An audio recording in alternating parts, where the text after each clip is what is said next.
que é que ele fez. Okay. Como eu falei no início, nós vamos estudar mais minuciosamente, ou debruçarmos-nos um pouquinho mais. Bien. Melhor que eu fale com sotaque, porque senão o pessoal vai começar a se perguntar coisas. A gente vai se debruçar um pouquinho mais sobre cada um dos pontos do Evangelho. E hoje me coube no capítulo 3, os itens 1 e 2, que nos fala sobre os diferentes estados da alma na erraticidade. E o capítulo 3, intitulado Há muitas moradas em casa de meu pai, começa com os diferentes estados da alma na erraticidade, mas depois se desenvolve ainda com diferentes categorias de mundos habitados, destinação da terra, causas das misérias humanas, instruções dos espíritos sobre mundos inferiores e mundos superiores, mundos de expiação e provas, mundos regeneradores e progressão dos mundos. 2 da editora Delta S.A., autorizado por E. Pinto Companhia Limitada em Lisboa, Portugal, e organizado por Amilcar de Garcia, nos diz que é o mesmo que erratibilidade, substantivo feminino, caráter do que é errático, estado dos espíritos durante os intervalos das suas encarnações. O termo erraticidade se refere ao plano espiritual, onde vivem as almas dos desencarnados. Então, e nesse caso, quanto ao termo errante, para que nós possamos compreender de que é que vamos falar hoje, vem do latim errans, errantes, que significa que anda sem destino, que se engana. O verbo errar vem do latino, do erro, erras, erravi, erratum, errare, e significa vagar, andar sem destino, apartar-se do caminho, perder-se. De onde o sentido figurado, que o pessoal usa muito, que é cometer uma falta, enganar-se, hesitar, duvidar. Isto segundo o dicionário Usais. Quando nós pensamos no termo errante, que se teria alguma coisa a ver com o termo errar, e que a origem é a mesma, a origem vem do mesmo latim. Só que nós usamos o termo errar por aquele que comete uma falta, que se engana em alguma coisa, e só em determinadas situações é que tem alguma semelhança com o termo errante, porque ao fim e ao cabo o termo errante quer dizer que é aquele que não tem rumo, que está numa situação transitória, que anda sem destino ou que se engana. Ok? E então Kardec denominou errantes aos espíritos que estão no plano espiritual. Espíritos ainda em desenvolvimento, sujeitos a erros e às reencarnações. A casa do Pai é o universo. Isso nos diz Kardec no Evangelho. As diferentes moradas são os mundos que circulam no espaço infinito e oferecem aos espíritos que nele encarnam moradas correspondentes ao adiantamento dos mesmos espíritos. E há alguns meses atrás eu falei sobre as colônias espirituais, como é que o planeta é formado de colônias e que por cima de quase todas as cidades na Terra há uma colônia, uma cópia, não, algo muito mais evoluído do que a nossa cópia mal desenhada da Terra, e que onde os espíritos estão no seu estado errante. E no Livro dos Espíritos, Allan Kardec, a partir das páginas da pergunta 224, ele se foca também sobre os espíritos errantes e sobre a erraticidade. E na pergunta 224, ele pergunta: o que é a alma no intervalo das encarnações? E os espíritos respondem: espírito errante, que aspira a novo destino, que espera. A linha A lhe pergunta: quando podem durar esses intervalos? E eles respondem: desde algumas horas até alguns milhares de séculos. Propriamente falando, não há extremo limite estabelecido para o estado de erraticidade, que pode prolongar-se muitíssimo, mas que nunca é perpétuo. Cedo ou tarde, o espírito terá de volver a uma existência apropriada a purificá-lo das máculas das suas existências precedentes. E na linha B, Kardec ainda pergunta, essa duração depende da vontade do espírito ou lhe pode ser imposta como expiação? E a espiritualidade responde, é uma consequência do livre-arbítrio. Os espíritos sabem perfeitamente o que fazem, mas também, para alguns, constitui uma punição que Deus lhes inflige. Outros pedem que ela se prolongue a fim de continuarem estudos que só na condição de espírito livre podem efetuar-se com proveito. Então, vamos lá, devagarinho, em cada uma das situações, para que possamos compreender bem. Espírito errante somos todos nós, a partir do momento que a gente desencarna e que parte para a pátria espiritual. E, desde os espíritos primitivos, que acabaram de ser reencarnados, que acabaram de ser criados e que vão desencarnando e evoluindo, como todos nós, até os espíritos puros, a escala de crescimento não tem fim. É uma escala em que todos nós aqui, nós estamos praticamente todos dentro do mesmo grau evolutivo, mas todos somos diferentes de todos. Cada um é um ser único, cada um é um espírito único. E então, a cada um, depois na erraticidade, nós vamos estar num patamar que nos é próprio à nossa evolução. Então, pode durar que tempo? Desde algumas horas até milhares de séculos. Um espírito pode desencarnar e algumas horas depois ele estar pronto para reencarnar de novo. Principalmente espíritos primitivos, porque aquilo que aprenderam na primeira encarnação foi muito pouco. Então, a espiritualidade trabalha com alguma velocidade para que o espírito apanhe mais conhecimentos. É a mesma coisa que as crianças quando vão na escola e que têm uma aula, e outra aula, e outra aula, e outra aula, e outra aula. Várias aulas seguidas, com um pequeno intervalo entre cada uma, para tomarem mais conhecimentos de várias disciplinas. É a mesma coisa que acontece com os espíritos mais primitivos. Até milhares de séculos. E depois, quando ele pergunta, não é perpétuo, mas cedo ou tarde, como dizem os espíritos, o espírito terá de devolver a uma existência apropriada.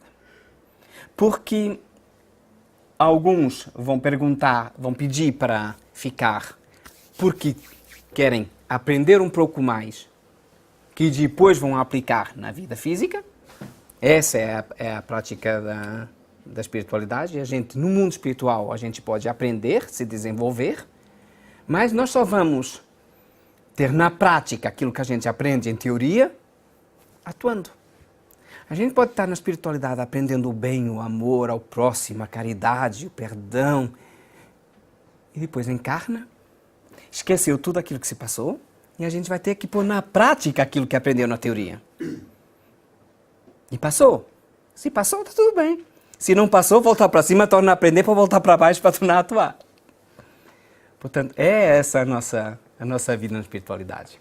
Pedro, a erraticidade é antes de ir para as colônias? A erraticidade é nas colônias. É nas colônias. A erraticidade é nas colônias. Nas colônias é a erraticidade. Desde o momento em que a gente desencarna até o momento que a gente encarna de novo, é a erraticidade. Exceto para espíritos puros, depois a gente vai chegar lá, que os espíritos puros não precisam de encarnar. Podem reencarnar se quiserem para fazer como Jesus, por exemplo, que vem à Terra para mostrar, para si, como missionário, com trabalhos específicos. Mas não precisam de reencarnar e aí eles não são errantes. Um espírito puro já não é errante.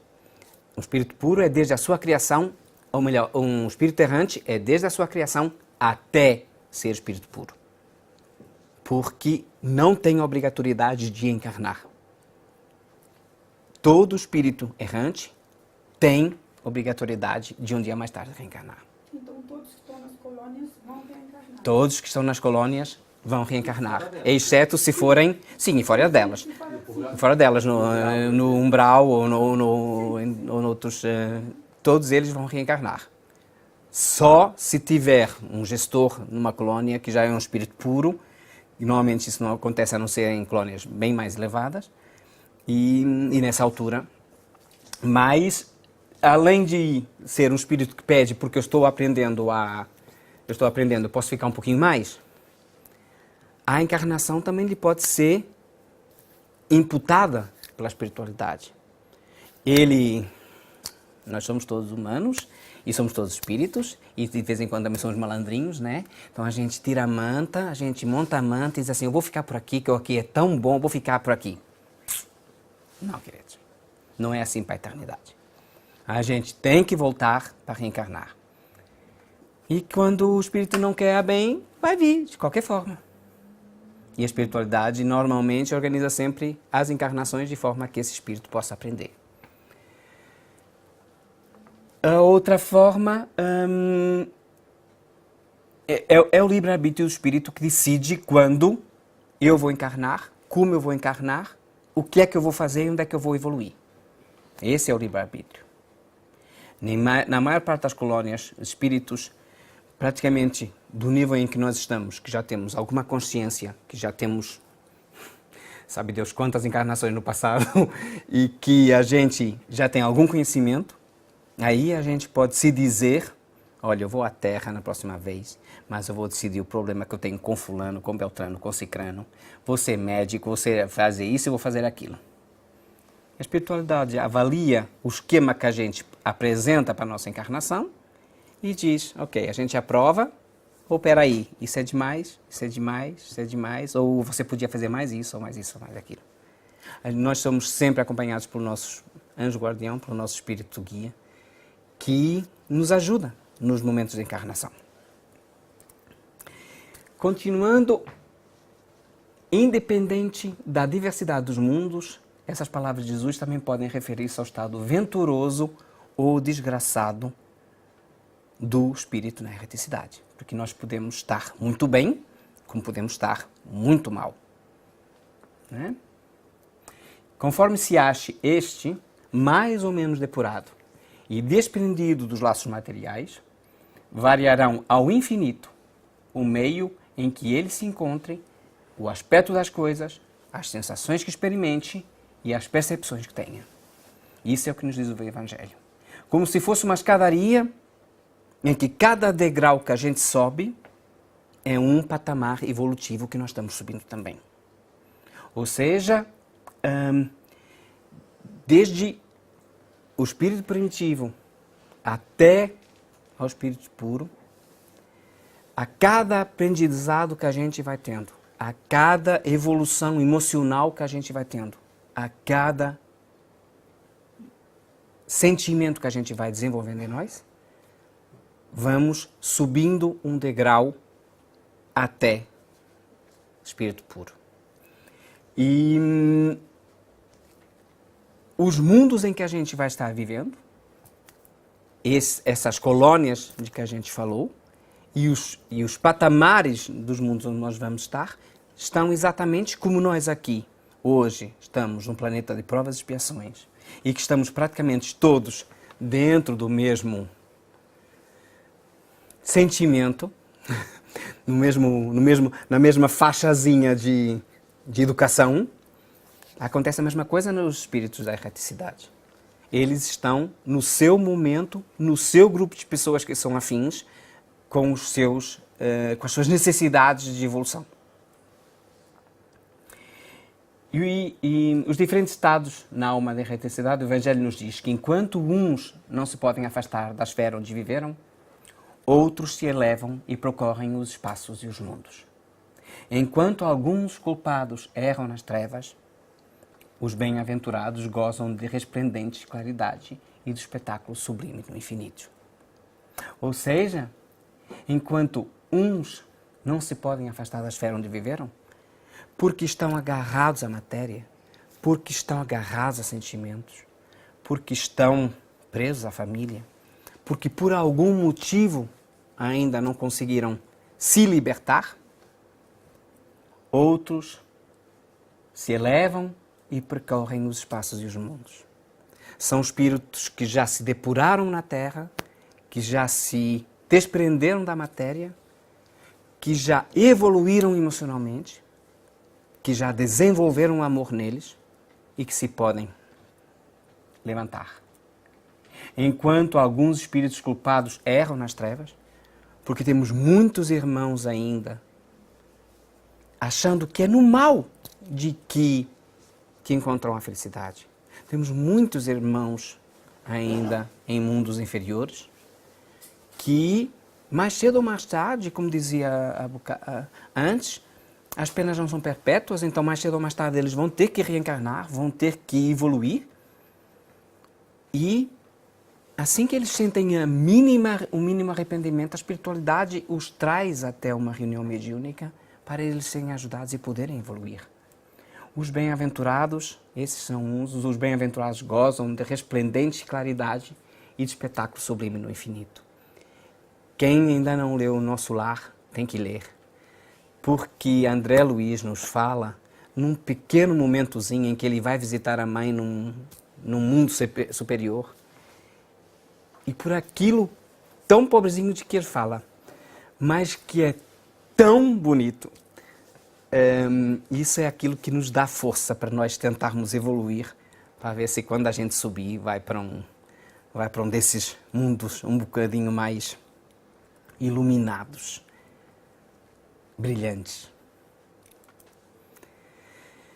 O Livro dos Espíritos nos diz ainda, na pergunta 225, a erraticidade é por si só um sinal da inferioridade dos espíritos? E os espíritos nos respondam, não. Porquanto há espíritos errantes de todos os graus. A encarnação é um estado transitório. Já o dissemos. O espírito se acha no seu estado normal quando liberto da matéria. Ou seja, isso já todos nós sabemos. Nós, encarnados, estamos dentro de um carvão, de um corpo que serve para nos limpar. E na pergunta 226, Allan Kardec pergunta, poder-se-á dizer que são errantes todos os espíritos que não estão encarnados? E a resposta dos espíritos é sim. Com relação aos que tenham de reencarnar. Não são errantes, porém, os espíritos puros, os que chegaram à perfeição. Esses se encontram no seu estado definitivo. No tocante às qualidades íntimas, os espíritos são de diferentes ordens ou graus, pelos quais vão passando sucessivamente à medida que se purificam. Com relação ao estado em que se acham, podem ser encarnados, isto é, ligados ao corpo, errantes, isto é, sem corpo material e aguardando nova encarnação para se melhorarem, e espíritos puros, isto é, perfeitos e não precisando mais encarnação. A dúvida até aqui? Acho que está simples. A gente só tem 3 escalas de espíritos. Ou estamos encarnados, e estamos todos aqui, né? A gente só vai passear um pouquinho durante a noite quando está dormindo, o nosso espírito só vai passear. Ou há espíritos errantes, e são todos aqueles que estão na reticidade, esperando uma nova encarnação. E há espíritos puros, que já não precisam de reencarnar, e que estão velando por cada um de nós. E no Evangelho segundo o Espiritismo nos diz então, finalmente, enquanto o mal atormentado de remorsos e pesares, muitas vezes insulado sem consolação, separado dos que constituíam objeto das suas afeições, pena sob os guantes dos sofrimentos morais, o justo em convívio com aqueles a quem ama, frui as delícias de uma felicidade indizível. Também nisso, portanto, há muitas moradas, embora não circunscritas nem localizadas. Ou seja, nós temos que vibrar permanentemente pelos nossos irmãos que partem para a parte espiritual. Eles, a partir do momento do desencarne, eles se transformam em espíritos errantes. Mas nós não sabemos exatamente o que é que se passa com eles. Porque cada um é um. Cada caso é um caso. No livro Céu e Inferno, a gente encontra vários depoimentos de várias classes de espíritos, desde os espíritos mais atrasados até espíritos quase de luz, que nos explicam como é que foi o momento do desencarne e como é que é a vida deles agora na parte espiritual. Mas irmãos nossos que estejam demasiado agarrados à matéria, que se veem de repente do lado de lá, sofrendo ou não ainda as consequências da morte física. Porque se morreram de uma doença prolongada, o perispírito vai estar ligeiramente afetado e ele vai ter que se recuperar num pronto-socorro. Se morreu num acidente, se desencarnou num acidente, o perispírito vai estar afetado, vai ter que se recuperar. E mesmo depois de passar desses momentos de recuperação, se o espírito se sente abandonado, isolado, com saudades da família, sem apoio, se sentindo só, nós sabemos o que é que nós sentimos quando estamos só. E nós estamos acordados 12 horas por dia, 15 horas por dia. Depois a gente dorme e descansa. O espírito não dorme, o espírito não descansa. Então eles estão com esse sofrimento permanentemente. E precisam da nossa ajuda e da nossa oração permanente. E, ao mesmo tempo, a gente pode pedir para os espíritos de luz para nos ajudarem, porque eles é que velam por cada um de nós, para ver se nós desenvolvemos um pouquinho, né? Para ver se a gente melhora um pouquinho, porque é desenvolvendo o amor, a caridade, o prol do próximo que nós vamos nos desenvolver. E relembremos então Jesus. Credes em Deus.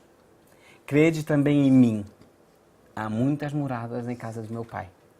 Se assim não fosse, eu vos teria dito. Pois me vou para vos preparar o lugar.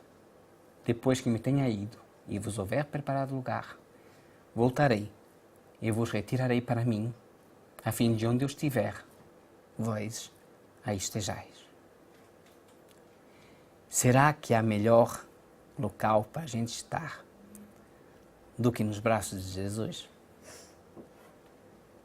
Em todos os momentos de sofrimento que nós temos, se nós pensarmos nele, os nossos momentos de sofrimento se aliviam. É como se um bálsamo reparador nos envolvesse, como se aquela luz e aquele olhar que ele tinha nos acariciasse permanentemente.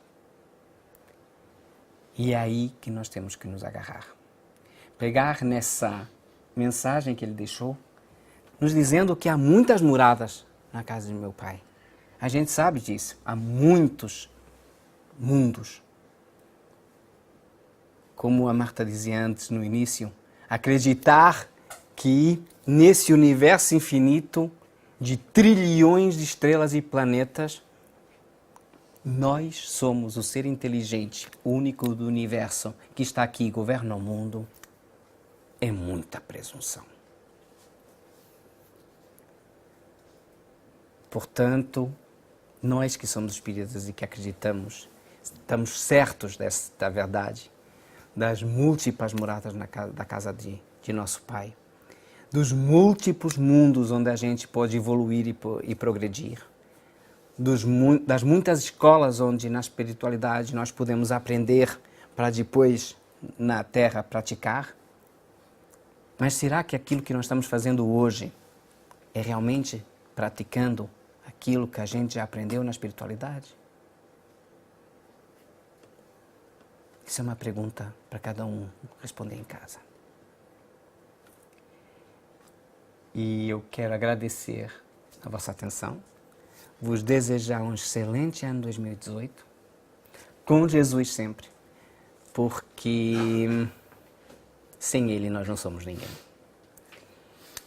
E a luz que Ele nos dá, o amor que Ele nos transmite, todo o carinho que Ele nos dá no nosso dia a dia, é suficiente. Vamos fazer agora a nossa prece de encerramento, para depois passar para o passe. Vamos fechar os nossos olhos, nos deixar envolver por essa paz, por essa tranquilidade que nos envolve nesse momento, por esse amor infinito do nosso Pai Maior e pelo carinho constante e permanente do nosso Mestre Jesus. Mestre amado e amigo, quanta saudade nós estávamos de você. Estás permanentemente a nossa beira, mas nós, na nossa vida corrida, nos nossos momentos atribulados, passamos dias, horas, sem nos apercebermos do teu amor ao nosso lado.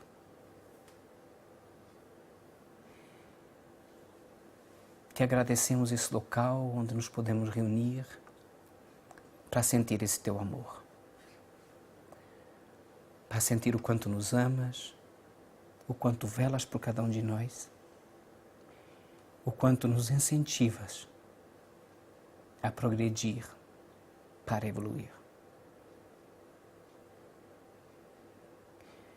Perante tantas bênçãos, Senhor, do nosso dia a dia, se torna tão difícil pedir algo para nós, quando olhamos à nossa volta e vemos tanta gente a sofrer. Por isso hoje, Mestre, as orações vão para os nossos irmãos sofredores nessa terra. Para todos aqueles que estão sofrendo solidão, com falta de amor,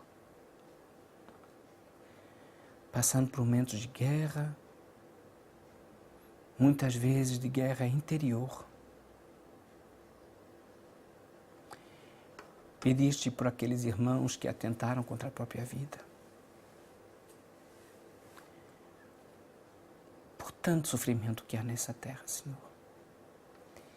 Envolve, por favor, cada um deles com a tua luz. Incute neles a força, a coragem e a fé. Que cada um encontre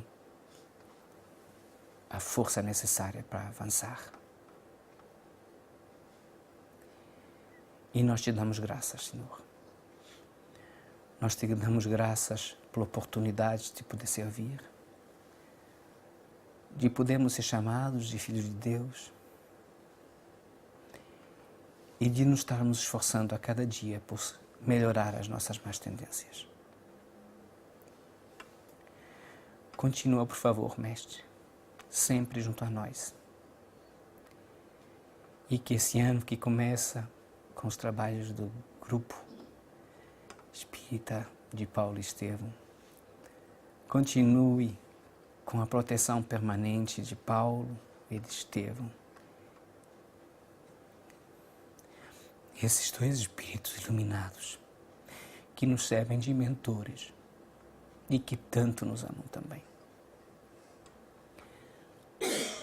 Obrigado, Mestre, por mais um ano, por mais um dia, por mais uma hora, na bênção do teu amor. Que assim seja.